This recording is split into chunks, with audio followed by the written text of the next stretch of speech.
ლადო ჯახუა სასამართლოში დაშავდა ლადო საღამოშიდობისა მადლობა რომ ხარ ჩვენთან ერთად და გამონახეთ რომ მოგვიყევი რა მოხდა როგორ გძნობ თავს ახლა და რა შეესწარი სასამართლო დარბაზში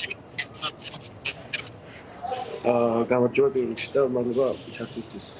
მოკლედ გიორგი მინდაძის პროცესი იწყებოდა დაახლოებით 9 საათად ადრე დარბაზის მისასვლელად ჩახერგეს მანდატურება იმ კარტას სადაც გასასვლელი გარე იყო.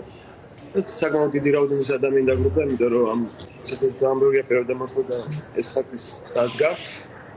უცბად რაღაც გაკოლი დროის შემდეგ მანდატურები გახდა რაღაც არაადვოკატურები და უცბად წამოვიდნენ შეტევაზე. ვერც გავიაზრე რა მოხდა, იმიტომ რომ უცბად ტელეფონში ვყავი ჩართული რაღაცას წერდი მომვარდა ორი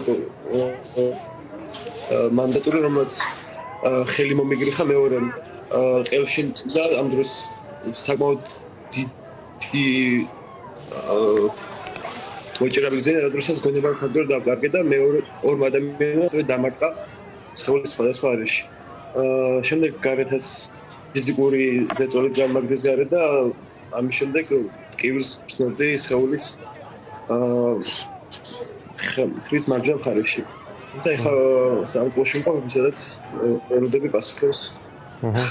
ლადო, კითხავს არ მოგაცდენთ, რადგან არ ამგონია ახლა თავს ყველაზე კარგად გრძნობდეთ. უბრალოდ კითხავთ, აი საიდან დაიწყო ეს ყველაფერი? აი საბაბად რა გამოიყენეს ამ მანდატურებმა? ეს მოულოდნელი იყო? მოკლედ, აი რაცა ახალი ნაბიჯქნა გადადგმული ისეთ ტერიტორიაზე ჩახერგეს, ანუ გადაკეთეს რომ უფლება არ მოხდა რომ ისულიყავით ძალიან ახლოს იმ დარბაზზე გიორგი მინდაძის პროცესი მიმდინარეობდა და უცბად აი მოულოდნელად სრულიად რაც გაურკვეველი მითებაში დაიწყეს პროვოკაცია და ხალხზე ჯიკაობები ქალბატონ მარიზი მივარდნენ და ფაქტობრივად ფიზიკურად გავუსწორდა ერთ-ერთი მანდატური შემდეგ რამოდენიმე გოგონას და აქ უკვე ძალიან შექმნა შემოხლა დაიწყო რა დროსაც ჩემ ერთ-ერთ მეგობარს და კონკრეტული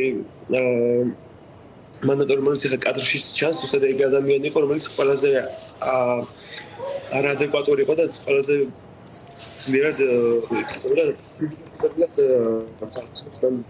და ეს იყო აი რაცა საოცრად, იმიტომ რომ მსგავს ფაქტი ამ დროის განმავლობაში პირველად დახილა, აი სრულიად შეიცვალა ეს და მართლა იგივე სახელსა და რაც დარბაზის დროს იყო რობოკოპის სახით, იმიტომ რომ იგივე რაღაცას ასოცირებენ იქაც მანდატურები უბრალოდ არანაირი აზრი და საბარი მაგან არ არის არაფრის გამო ფიზიკურად გაგვისწორდა მე და კიდევ ჩემ რამოდენიმე მეგობარს და სომას ფიზიკური დაზიანებები მიიღეს სკოლის სხვადასხვა არეში.